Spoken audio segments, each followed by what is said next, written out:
Olá pessoal, tudo bem? Então vamos aí para mais uma videoaula nossa aí para complementar mais uma etapa para o trabalho, que são as características básicas para o projeto geométrico de uma via. Então, o projeto geométrico é o traçado definitivo da via, né, onde vai estar composto lá as suas tangentes, suas curvas, já sendo verificados os pontos de passagem de circunstância e os pontos de passagem obrigatórios de circunstância e condição, né? Então já tem o traçado, tanto em planta, o perfil longitudinal, como eu falei com vocês, né? No encontro passado, na videoaula passada, é visto no plano vertical, perfil que vocês já aprenderam isso lá também em topografia. As seções são retiradas a cada estaqueamento, como vocês já sabem, tudo dentro das características técnicas exigidas aí. Então aí só a nível, para vocês terem uma ideia aí, né? Aqui está um traçado já onde já foi feitas as concordâncias, então aqui não tem diretrizes apenas, já foram feitas as concordâncias, então vocês veem aqui, né, que vem um trecho em reta, depois esse trecho em reta já concorda com a curva, depois mais um trecho em reta, curva e reta. Então no traçado vai fazendo retas, né, com interseções, e em cada interseção dessa daí é onde tem a curva. Tá? Então aqui está mostrando em planta o eixo da via, os estaqueamentos. Aqui também está mostrando, né, a parte onde tem corte, talude. Então, como tem um levantamento em planta, vocês verificam que tem as curvas de nível, né? A largura aí da plataforma, né? Então, o limite aí, né, da faixa de domínio, então toda via, a partir do seu eixo, né, tem delimitado uma faixa de domínio para a direita, para a esquerda, tudo dentro de tabela, de acordo com a classe da via, existe um valor para a faixa de domínio. O que é essa faixa de domínio? Eu vou estar explicando mais à frente também, mas essa distância que é deixada a partir do eixo da via, para quê? Essa faixa vai pertencer à via. Para futuras obras, né, alguma alteração, melhoramento. Então essa faixa de domínio, ela tem que ser bem delimitada, né, para que não haja invasões, que acontece muito, né? E essa faixa aí vai pertencer à via. Então no projeto, além da planta, como eu falei, tem um perfil longitudinal, feito no plano transversal, de escala 10 vezes maior que em planta, como que obtém esse perfil aí, né? No eixo das abscissas, nós temos os estaqueamentos e nas ordenadas as cotas. Então, de acordo com a estaca e a curva de nível, vai obtendo, né, os pontos aí, e segue também. Aqui já está, né?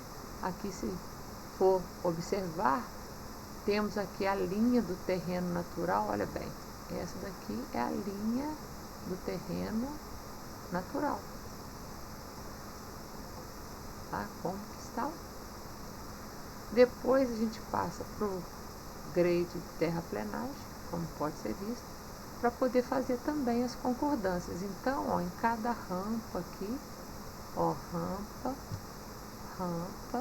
a cada encontro de rampas, vocês podem ver que existe uma concordância aí em curva, que na hora de calcular é totalmente diferente daqui. Aqui a gente trabalha com parábola de segundo grau, já falei isso com vocês também. Então essas características da via, essas características técnicas, é em função das leis do movimento, as características de operação dos veículos, a reação dos motoristas, segurança e eficiência das estradas e volume de tráfego. Então, essas características é um conjunto de elementos que vão definir a via em toda a sua totalidade, como o seu eixo, o seu perfil, suas seções, a velocidade diretriz que a via vai estar trabalhando, a visibilidade, as curvas de concordância horizontal e vertical e superelevação e superlargura. Falei isso também já no nosso primeiro encontro, né? Expliquei um pouquinho quando eu falei do plano de curso. O que é a superelevação? A superelevação é aquela inclinação dada nas curvas e a superlargura é o aumento também no trecho em curva, quando for necessário. Então, dependendo do raio e da velocidade, no trecho em curva é necessário que se faça uma inclinação, como também um aumento da largura da minha faixa. Então, esses elementos ele deve ser escolhido, né, de forma que a via, ou no caso aqui a nossa rodovia, a estrada, possa atender aos objetivos para qual ela vai ser projetada, né, de modo que o volume de tráfego justifique o investimento que vai ser feito na via. Esse que é o interessante. E um outro fator importante é a questão de, que eu volto a frisar sempre, tá aqui, relevo. A questão do relevo tem que ser bem analisada quando eu pego um levantamento, né? Porque todas as tabelas do DENIT que a gente trabalha, né? Não só do DENIT, algumas outras tabelas que a gente trabalha aí, leva em consideração, na hora de cruzar dados, o relevo. Então, o parâmetro relevo é super importante. Por quê? Quanto mais plano, menor custo, menor projeto, tudo mais tranquilo, para a construção também. Quanto mais o terreno vai passando para ondulado a montanhoso, tende a dar mais trabalho em termos de projeto, execução, manutenção, tudo é mais complicado, né?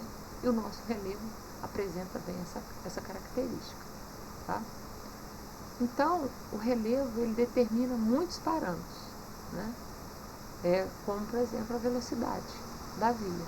A partir do momento que você cruza, explico isso lá no trabalho de vocês, quando vocês cruzam o relevo e a classe da via, define então qual é a velocidade diretriz com que se vai trabalhar.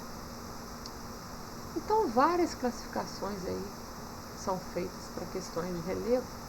Eu vou abordar algumas, depois eu vou mostrar para vocês aquela que a gente vai trabalhar. Ah, professor, eu achei aqui dentro do manual, dentro do livro, algo aqui, tal. Posso trabalhar com esse relevo aqui? Só preste atenção se não é classificação para a questão da agronomia. Sendo para rodovia, não tem problema não. Só depois citar a fonte da onde que tirou, lá no trabalho, tá? Então, embora não se tenha muitas definições precisas quanto a essa categoria para dividir em plano ondulado montanhoso, em termos de valores, existe um consenso através da experiência, né, de vários outros projetos para poder fazer essa classificação aí. Então, de acordo com a ASHTO, que vocês já conhecem aí, né, que é essa Associação Americana de Estradas Estaduais e Órgãos de Transporte, é uma norma que a gente usa bem, ela traz conceitos aí a respeito dessa classificação de região. Ela fala que a região plana é aquela que permite a implantação de rodovias, onde vai ter facilidade aí em visibilidade, não apresenta grandes dificuldades para a construção e custos não tão elevados como os demais casos. Por quê? Porque a região já é plana, né? Então não existe questões muito de obras especiais, movimento de terra, então tem essa facilidade aí, mas não é sempre assim. A região ondulada é aquela onde as inclinações naturais do terreno já exigem que se faça cortes e aterros de dimensões aí reduzidas para acomodar, né, os grades das rodovias e eventualmente oferece alguma restrição na hora de implantar os alinhamentos horizontal e vertical. A região montanhosa, onde já existe uma variação muito grande tanto longitudinalmente quanto transversalmente do terreno, tá? Onde é necessário fazer já grandes movimentos de terra, corte a aterro, para poder fazer alinhamentos aí, tanto horizontal e vertical, dentro das normas de projeto. Um outro aí, depois dessa associação americana, nós temos lá o DNR, né, que é hoje o DENIT, onde também fala algumas descrições sobre os tipos de relevo. Fala aqui que o relevo plano são combinações de alinhamento horizontal e vertical, onde os veículos pesados podem manter a mesma velocidade que os carros de passeio, e nesse caso aí as rampas, né, no grade, no perfil vertical, são até de 2%. Então é isso que caracteriza aí o até ali está faltando acento, tá vendo? 2%. Nesse caso aqui, para terreno plano, ainda fala de valores. Para caso de terreno ondulado, já fala também conceitualmente, que são combinações de alinhamento horizontal e vertical, que dão uma redução substancial da velocidade dos veículos mais pesados, obrigando a mantê-lo em velocidade de arrasto por tempo significativo, ou seja, aqui os veículos pesados já não conseguem manter a mesma velocidade do veículo carro-passeio, começa a ter uma velocidade reduzida, que é aquele que classifica como velocidade de arrasto. Isso já pode provocar mais retenções, né? Principalmente onde tem pista simples, já começa a complicar. Conceitualmente fala também que o terreno montanhoso são combinações de alinhamento horizontal e vertical, onde os veículos já são mesmo obrigados a andar na velocidade de arrasto em distâncias significativas e em intervalos mais frequentes. Aí, o Garcia e Piedade, através de estudos abordados aí em outras vias, fazendo uma comparativa, ele classifica essa classe aqui, já volta a falar, não tem nada a ver com aquela classe de rodovia 1, 2, 3 que eu falo para vocês não, tá? Nada a ver, esquece isso. É uma interpretação da declividade de acordo com a classe da rodovia. Por que isso? Porque, como eu falei com vocês, todas as tabelas a gente vai precisar de classificar primeiro. Para usar as tabelas, a gente precisa classificar primeiro o relevo, se ele é plano, ondulado ou montanhoso. Aqui não fala nada de plano, ondulado ou montanhoso, mas tem-se uma ideia que um terreno é classificado como plano quando a gente faz a declividade, né, a continha lá da declividade, a relação de declividade, lembrando, falei anteriormente, declividade é o quê? É a relação entre o ponto mais alto do ponto mais baixo, né? Isso aí eu posso fazer por cada diretriz parcial que eu calcular. Então a diferença entre o ponto mais alto e o ponto mais baixo. Onde que eu obtenho isso? Na curva de nível. Curva de nível. E a distância, né, que tem entre a distância horizontal entre esse ponto mais alto e o ponto mais baixo, a diferença entre essa altura e o comprimento é a minha declividade, né? Isso vocês já sabem também. Então, se eu fizer as continhas lá, então vocês vão fazer por cada diretriz. Se vocês definiram lá 8 diretrizes, vocês vão fazer 8 continhas, né? Depois vocês vão abordar, professora, eu fiz, aqui são 8. 4 deu que é montanhoso e 4 deu que é plano. Já adota montanhoso, tá? Adota montanhoso, do início ao fim, tá? Professora, eu fiz 4, deu 4 plano e 4 ondulado. Ondulado, tá ok? Dependendo da extensão da via, isso aí faz em separado, mas no caso do trabalho não precisa, tá? Então, como aqui não se separa em plano, ondulado e montanhoso, aqui é classificado o seguinte: quando a declividade é menor que 3%, com interpretação de fraca, é chamada de plana. Quando está de 3 a 12%, que aqui é chamada de moderada, até moderada forte, é ondulado. Passou de 12%, que aqui vai, né, maior que 12, forte, muito forte, extremamente forte, a gente chama isso aqui de montanhoso, tá? Só que a gente usa mais essa tabela aqui, do professor Mauro Manzori, onde ele classifica o seguinte: se for menor que 5%, eu classifico como região plana. Se for entre 5% e 15%, eu classifico como uma região ondulada. E maior que 15% é uma região montanhosa. E essas particularidades que estão escritas aqui é aquilo que a gente viu conceitualmente, né? Na Associação Americana e do DNR. O mesmo esquema. Quando é plana, tem mais grande distância de visibilidade, menor dificuldade na construção, menor custo. Agora, ao contrário, quando for montanhosa, tudo já é complicado. Distâncias de visibilidade são mais reduzidas, né, por causa da topografia, maior dificuldade na construção, né? Aí são rodovias com maiores números de curva, maior número de obras especiais, maior movimento de terra, com isso o custo mais elevado. Então, é essa classificação aí que vocês vão fazer. Então, a partir do momento, lá no trabalho, que vocês definiram a diretriz, professora, eu posso pegar também, na minha diretriz total aqui, geral, de um ponto ao outro aqui, que eu achei, posso pegar um ponto mais alto de um ponto mais baixo e fazer a continha e ver? Pode também, tá? Pode fazer também.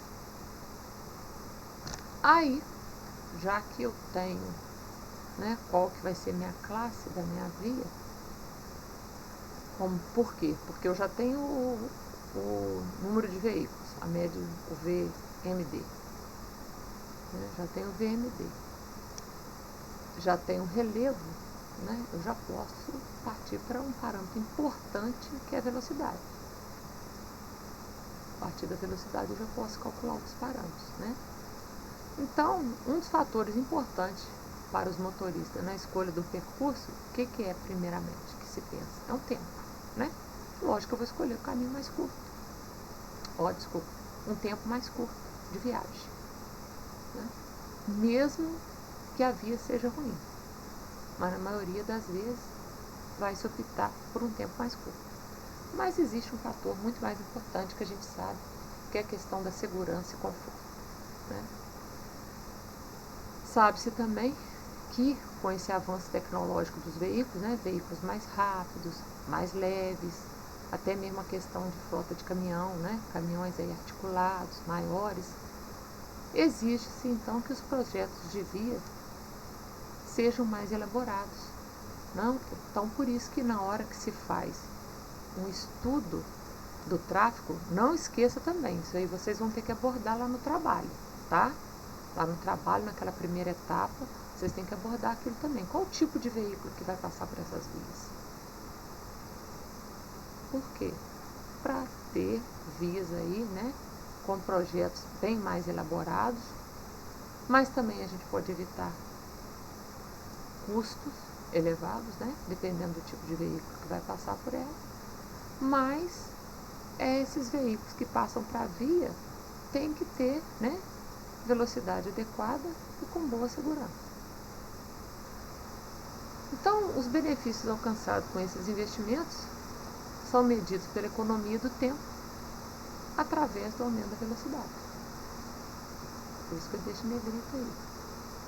Então, os benefícios que se tem com os investimentos feitos no projeto é isso.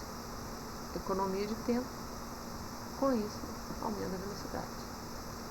Aqui eu vou passar rapidinho, porque não ficou muito bom esses slides, não, ficou muito misturado.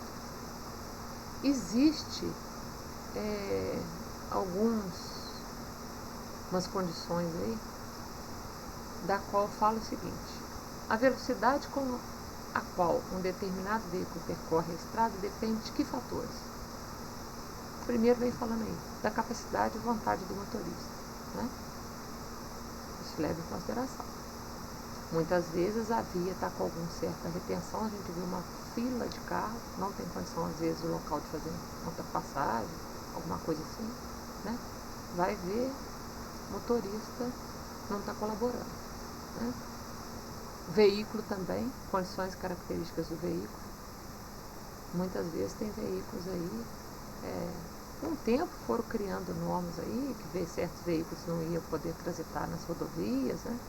Mas às vezes tem veículos que às vezes também estragou, o carro estragou, estão tentando rodar com o carro um pouco na via. Aí pronto, retém também. Com isso a velocidade é um parâmetro que altera a velocidade. A superfície de rolamento, isso a gente vê muito, né? Isso a gente vê direto.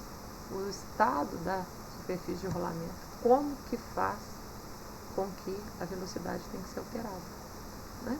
Esse trabalho mesmo que eu estou passando para vocês, além da superfície de rolamento da via está ruim, a parte de projeto dela também, muita curva mal projetada.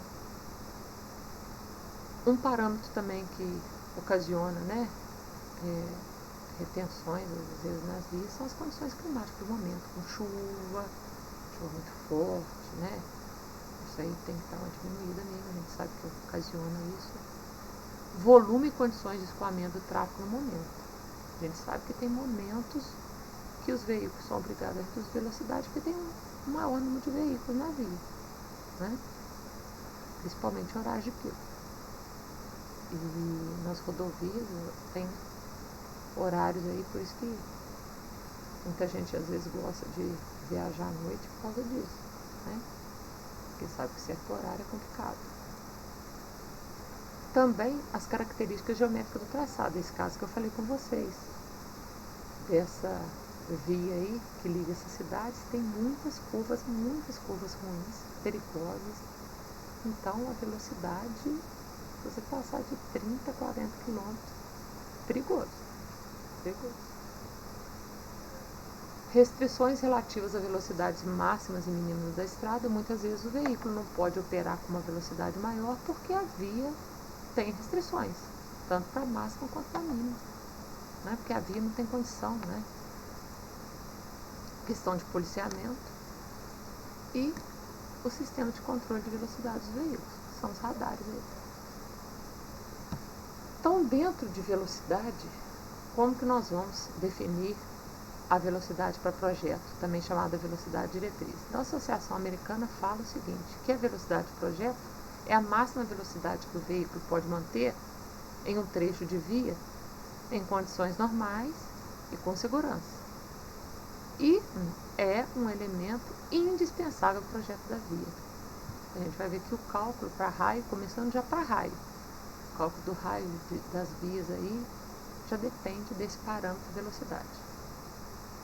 Então, a escolha de um valor maior para a velocidade de projeto pode trazer uma estrada de melhor padrão, né? Mas, consequentemente, a gente sabe que o custo vai ser maior e principalmente quando a topografia for mais acidentada. Então, se a gente escolhe o maior, opta para o maior valor de velocidade, né? Se a gente está optando por maior velocidade, então não é uma via simples, é uma via de alto padrão. Alto padrão, maior custo. É região mais montanhosa, mais acidentada, mais custo ainda, mais dificuldade de construir. Então tem que ficar atento na hora de adotar esse parâmetro de velocidade. Então, como que a gente adota? O valor deve vir de um resultado de uma análise cuidadosa entre a possibilidade de se ter uma estrada de melhor padrão ou uma estrada de menor custo, sempre levando em consideração a variação do custo de construção em função da topografia da região. Então, deve sempre procurar uma velocidade de projeto única para toda a estrada, tá? Então, vai fazer o projeto de uma via, tenta trabalhar numa velocidade única. E é justificável o uso de velocidades variadas em trechos da via quando tiver também variação topográfica diferente. Então, se tiver uma variação topográfica muito diferente, uma via maior, que no caso, igual eu falei com vocês, o trabalho é uma coisa, né? Não vou pedir para vocês fazendo topografia diferente. Mas se existir, né, condições topográficas aí variadas, né, é necessário, então, mexer na velocidade nesses trechos. Tá?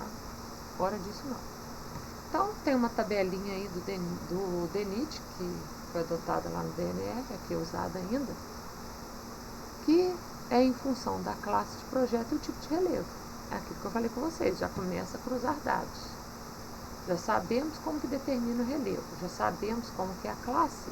Então, como que eu vou adotar a velocidade? Venho nessa tabelinha e olho qual que é a classe que eu vou trabalhar, qual o relevo que está na minha região, vou cruzar um valor com o outro e vou achar qual que é a velocidade de projeto da minha via. Vocês têm que ficar de olho, gente, que tem literatura aí antiga, que esses valores aqui estão diferentes, tá? São diferentes.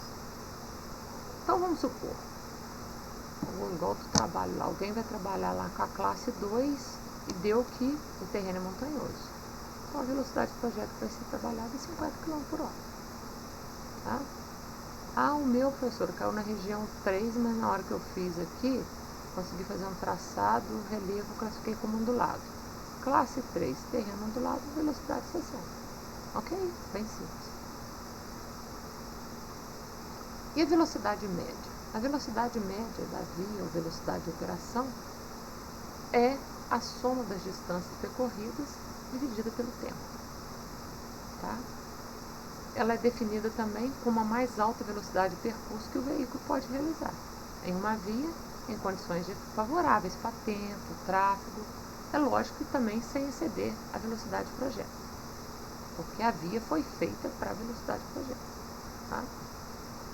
Ela é utilizada para que essa velocidade média então é utilizada? Porque já que ela vai ultrapassar a velocidade de projeto, para que serve então? Ela serve para lá atrás, quando eu falei com vocês na unidade 1, o estudo da capacidade de níveis de serviço. Então, a capacidade da via, a gente usa essa velocidade média, tá? Então, devido a uma série de fatores, e especialmente em relação a condições de tráfego, os veículos não conseguem percorrer toda a estrada nessa velocidade de projeto. Como a gente determina. Pode ser para mais ou para menos. Né? Então, dessa maneira, algumas características geométricas devem ser determinadas em função da velocidade média ao invés da velocidade de projeto. Então, para a velocidade, quando a velocidade de projeto é baixa, a gente verifica que a velocidade média é próxima a ela. Mas quando a velocidade de projeto é alta e a velocidade média já fica mais afastada. Pode ser observado nessa tabela aqui, ó. Essa tabela que eu vou mostrar para vocês, a relação entre a velocidade de projeto e a velocidade média. Pode observar aqui, ó. A velocidade de projeto é 50 e determinou-se que a velocidade média é 45, a gente vê que existe uma relação bem próxima aí. Somente quando vai afastando o valor da velocidade de projeto, que a velocidade média, né, ela vai caindo, ela vai sendo menor, né, não é na mesma proporção, a gente vê que vai diminuindo essa relação.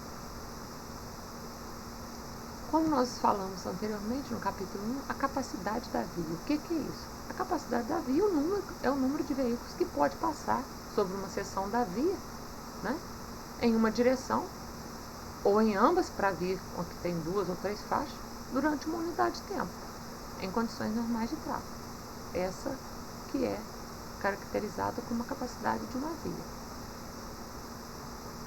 Como eu falei, o que a gente precisa aí também que é importante? Os veículos. Quais os veículos que vão passar pela via?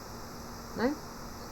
Então, a norma traz algumas categorias de veículos, tá? Que a gente chama veículo teórico, onde apresenta características físicas e operacionais através de uma envoltória de características da maioria de volume de veículos que existem na sua categoria, onde essas características é que vai dar condição para fazer o dimensionamento da via.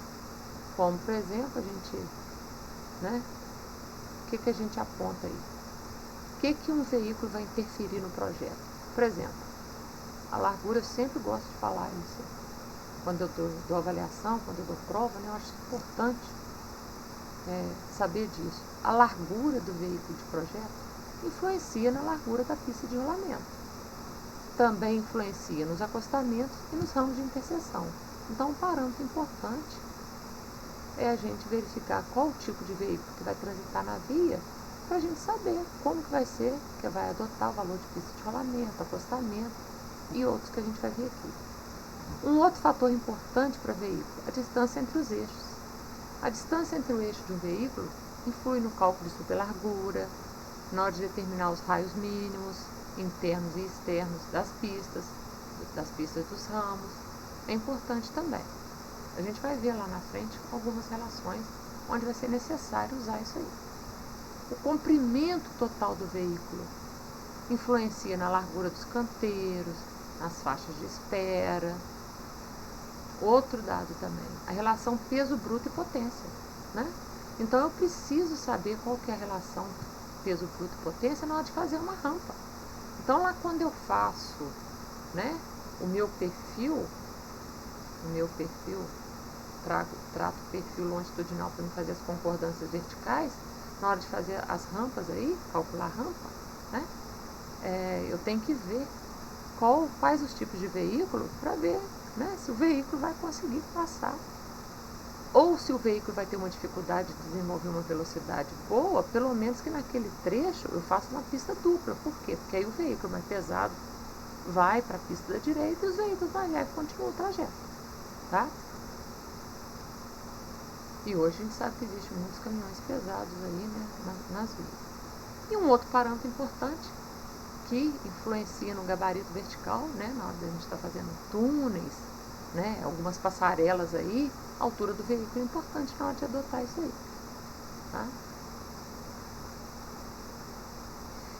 Então, a escolha do veículo de projeto, ela deve levar em consideração toda a composição do tráfego que vai utilizar essa rodovia, que é obtida na contagem de tráfego ou de projeções que vai considerar para o futuro desenvolvimento da região. Né? Então, a gente tem que verificar isso. Hoje a via passa aí no máximo van, utilitários, etc. Mas depois já começa, né? Caminhões, né? Vai crescendo em volta da região, tipo de caminhão articulado, caminhão cegonha, e assim vai, né? Aí não dá conta.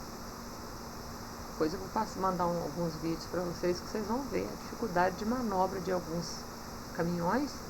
Em algumas curvas não consegue fazer manobra de jeito nenhum. Vou mandar o link para vocês acharem. Tem no YouTube vários. Não consegue fazer manobra porque a curva, né, curva muito fechada, de raio totalmente, de raio não compatível com o veículo. Então, não consegue fazer manobra de jeito nenhum. Tá? E muitas vezes, quando não acontece, do veículo sair da pista, dá tombamento e problemas mais graves.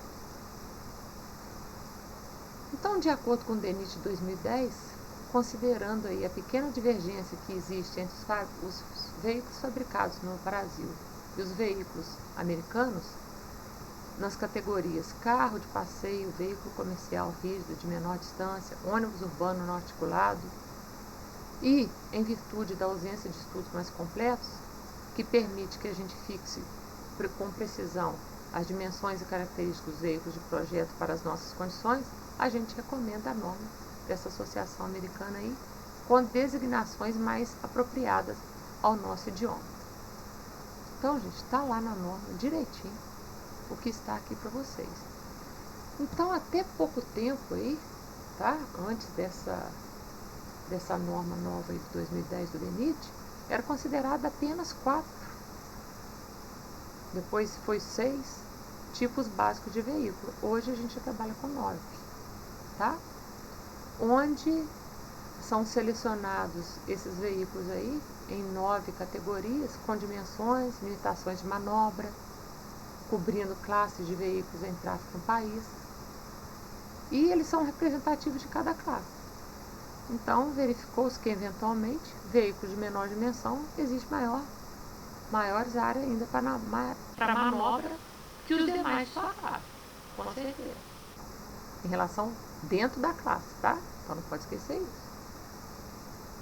Então, o primeiro aí são os veículos de passeio, chamado grupo VP, que representa os veículos leves, onde tem condições aí de operar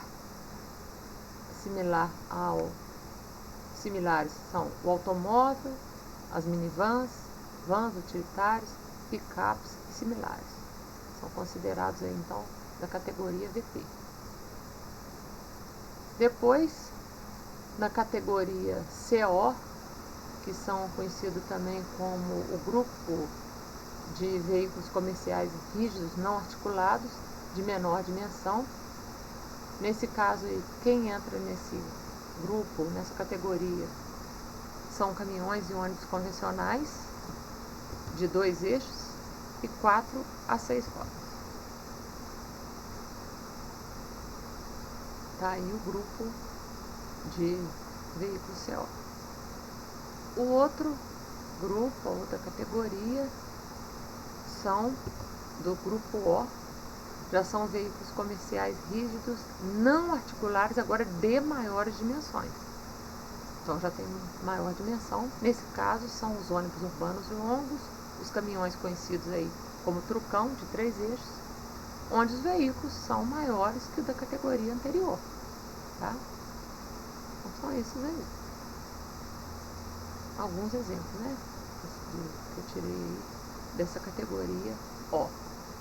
Depois tem a categoria OR, que são ônibus de longo percurso rodoviário e ônibus de turismo, onde o comprimento é o máximo permitido para veículo não articulado. Então aqui ainda entra veículo não articulado, tá?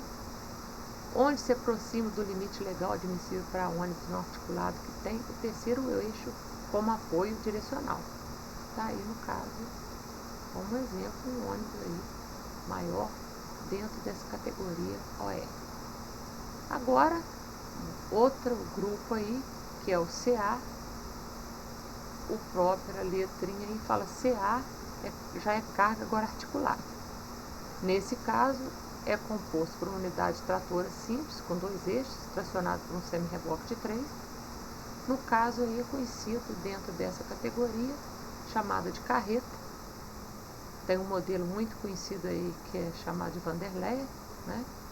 Onde tem 3 eixos e um semi-reboque de 3 eixos também. Tá? Então tá como exemplo aí um tipo de caminhão muito utilizado aí para carregar combustível, óleo, né? Dentro dessa classe aí de articulado. Agora, num grupo um pouco mais variado aí, temos o bitrem 7, BT7, que representa os veículos de carga articulada de um cavalo mecânico com 3 eixos, tracionado por meio de 2 articulações, 2 semi-reboques de 2 eixos.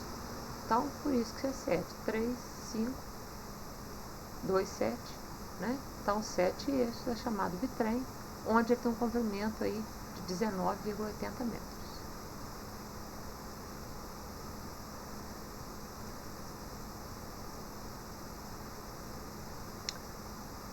Outra categoria são os veículos especiais para transporte de automóvel, van, ônibus, caminhões similares, onde é o caminhão conhecido aí como cegonha, né? Caminhão cegonheiro, ou então também chamado de CTV, é uma combinação de transporte de veículos, onde tem um cavalo mecânico com 2 eixos, tracionado por um semi-reboque também de 2 eixos. Tá aí, um caminhão cegonha, né? Carregando aí vans. O bitrem 9, também dentro da categoria de carga articulada. Nesse caso é composto por 3 eixos tracionados por 2 articulações e mais 2 semi-reboques de 3 eixos. Então, nesse caso, o modelo representativo é conhecido como 9 eixos, tá? Num comprimento total de 25 metros. Abrange também o veículo rodotrem, onde esse aí é composto por um cavalo mecânico de 3 eixos, tracionado por meio de 3 articulações, 2 semi-reboque e 2 eixos com dólio intermediário de 2. Tá? Então, por isso que é chamado de 9, por causa desse veículo rodotrem, né? 2, 6 mais 3, 9. Nesse caso, tem um comprimento de 25 metros. São os bitrens de 9 eixos. Aí, o tamanhozinho da criança. O BTL já é um modelo mais representativo de bitrem, também de 9 eixos, mas ele é composto por 3 eixos, tracionado por meio de 2 articulações, mais 2 semi-reboques de 3 eixos. Então, nesse caso, ele é maior que o anterior também, ele já abrange aí uns 30 metros de comprimento. Muito usado aí, pessoal, né? Carregar coisa de show, circo, né? Tem até o tritrem, né? Mas a gente não tem aqui na nossa categoria ainda. Então aí tá o bitrem longo, tá? Então, a tabelinha seguinte que eu vou mostrar para vocês apresenta um resumo dessas dimensões básicas de cada um desses veículos aí, para que a gente possa observar na hora de fazer o projeto, né? As interseções e correlatos aí. Então, ó, tem aí, né, as 9 categorias, como a gente viu, tá? Veículo leve, caminhão, ônibus convencional, veículo, o ônibus urbano longo, O, ônibus rodoviário, OR, tá vendo a simbologia aí das letrinhas? CA, carreta, BT7 é o bitrem, cegonheiro, CG, BT9, BTL. Então, lá atrás, quando eu falei até que eu gosto de perguntar para vocês em prova, é isso, né? Qual que é a relação que os veículos têm na hora de fazer um projeto, né? Então, olha bem, na hora de você adotar aqui, a parte de largura total não interfere tanto, mas olha o comprimento. O veículo, dentro da categoria de veículo leve, no máximo um ônibus, olha, até mesmo chegar aqui, ó, ônibus rodoviário, carreta, olha a diferença. Um comprimento de 18, 14 para 30, né? Então, a gente leva em consideração esses dados aí do Manual de Projeto de Travessias Urbanas do DENIT 2010, para estar verificando aí na hora de fazer os cálculos que a gente precisa, tá ok? Aqui tem um desenho esquemático que eu peguei de uma apostila de um curso de pós-graduação, que é uma fonte da Volvo e do Guerra, que escreve aí também uma parte didática de estrada, mostrando aí caminhões, né, com 2 eixos, caminhões com 3 eixos, né, caminhão com semi-reboque, um bitrem articulado,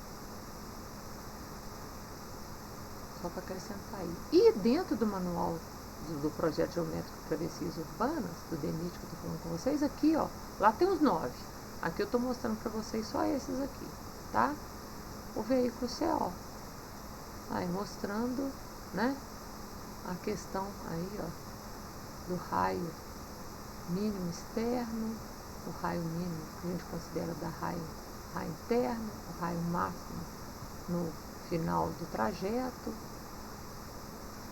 os parâmetros aí em termos de distância entre eixos, o comprimento do veículo, que estava lá na tabelinha. Então, lá no manual do DENIT está os 9, tem esses 9 desenhos aqui. A apostila, no material de vocês, achei desnecessário colocar, mas vocês podem observar isso, tá? Por essas condições aí. Distância de visibilidade. Outra questão aí também é a distância de visibilidade que a gente precisa determinar. São distâncias que traduzem o padrão de visibilidade que vai ser proporcionado ao motorista que está conduzindo o veículo, de modo que ele possa tomar a decisão necessária para sua segurança. Então, o motorista, quando ele vê algum obstáculo na frente, né, vamos supor, se na frente vai ter uma ponte, se na frente vai ter uma curva perigosa, então o motorista tem que ter, né, aquelas placas que são colocadas nas vias, elas são colocadas de forma tal que o motorista vai verificar a placa e vai ter um tempo para tomar providências, né? no caso de, às vezes, frear, debrear, né? Fazer as manobras dele lá de forma que lhe dê segurança, né? Então, a distância de visibilidade é um parâmetro importante que a gente precisa determinar aí, tá? E esses padrões dependem diretamente das características geométricas das rodovias, das condições de superfície de rolamento, das condições de tempo no momento, seja chuva, de sol, do comportamento do motorista, das condições desfavoráveis médias dos veículos, né, no caso freio, suspensão, etc. Isso tudo também contribui aí na questão da distância de visibilidade. Então, deve ser considerado no projeto a distância de visibilidade parada para fazer a tomada de decisão e a distância de visibilidade de ultrapassagem, que deve ser respeitada nas interseções. Então, esses parâmetros são de caráter obrigatório, tá? As de parada a gente calcula e as de ultrapassagem são recomendadas. A gente vai ver aqui, tá? Essas distâncias de visibilidade, elas podem ser diminuídas por curvas verticais convexas de comprimento insuficiente e por curvas verticais côncavas em trechos não iluminados, ou por obstáculos laterais muito próximos da pista. No caso das interseções, a sua configuração também é importante. Então, lá na hora que faz, né, o perfil, que faz as concordâncias verticais, tem que fazer uma verificação, né, no caso do encontro de duas rampas, onde vai ter uma curva convexa aí, né, concordando essas rampas, tá? Se for insuficiente, né, se for de comprimento insuficiente, vai alterar aí na distância de visibilidade. Assim como para a curva côncava, tá? Também pode ter problema de visibilidade. Somente em trecho que não tem boa iluminação. Tá ok?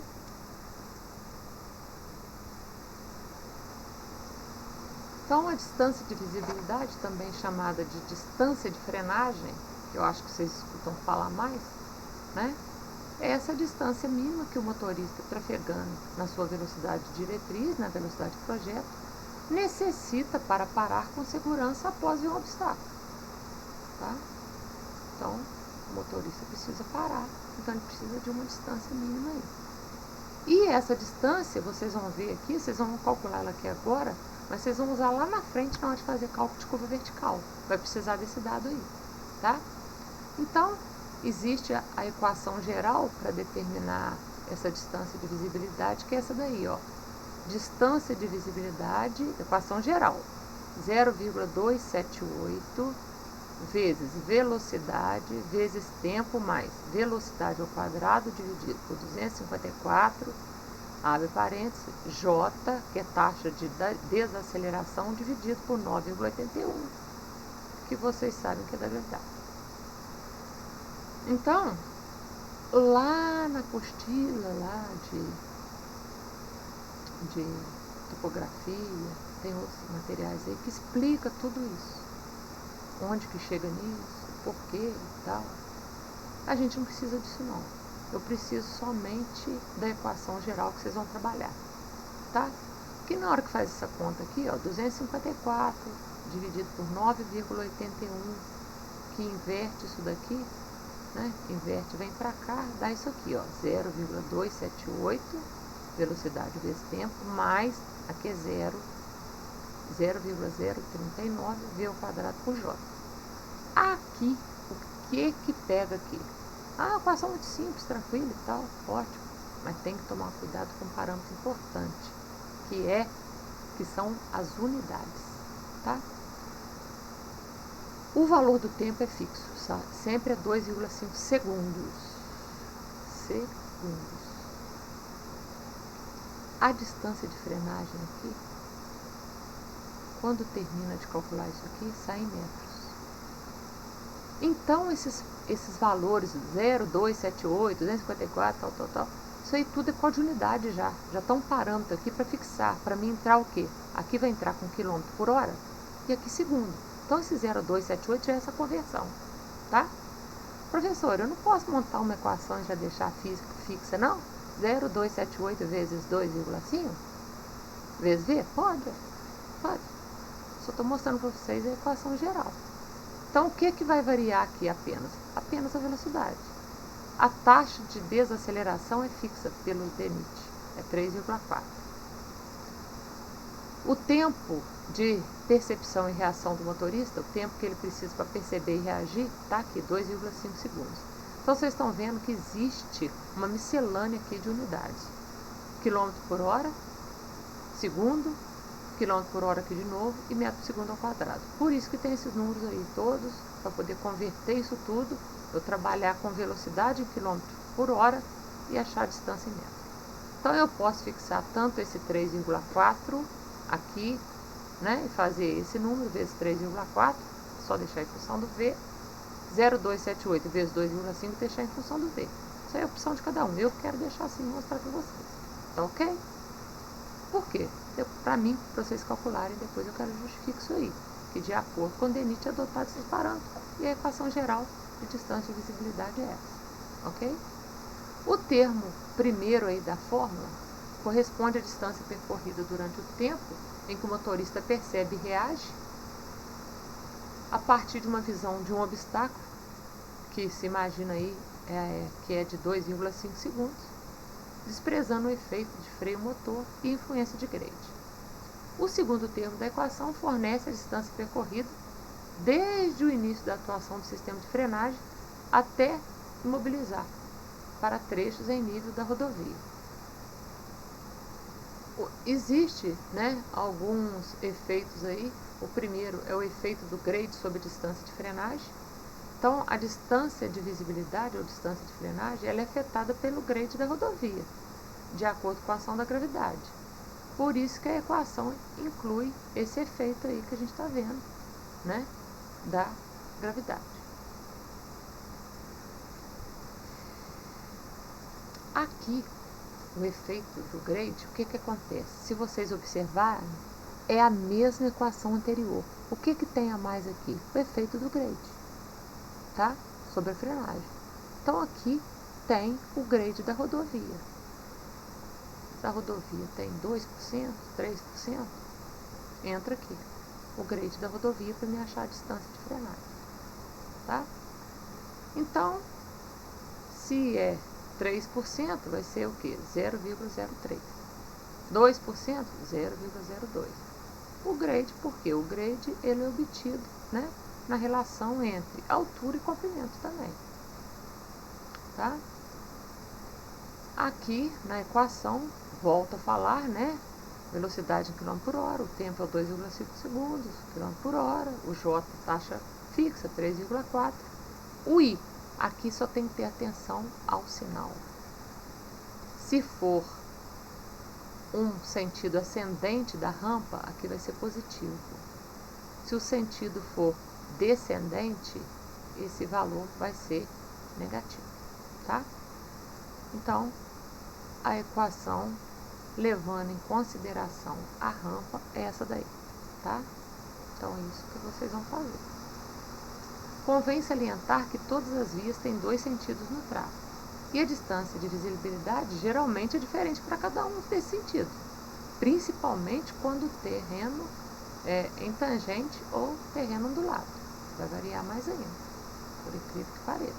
Tá? Então, é diferente a distância de frenagem de um sentido e outro da via. No caso da distância de visibilidade de ultrapassagem, então, a grande maioria das vias urbanas de mão dupla, integrantes do sistema arterial principal, tem pistas independentes que são separadas por um canteiro, correto? Mas, no caso de uma pista única, pelo menos há duas faixas de tráfego em cada sentido. Então, nessas circunstâncias, não cabe considerar a distância de visibilidade de ultrapassagem. Então, a distância de visibilidade de ultrapassagem é considerada nessas situações aí e de acordo com a velocidade.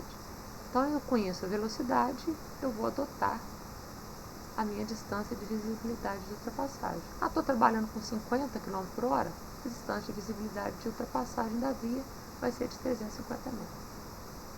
Tranquilo? Então, eu vou deixar para vocês também um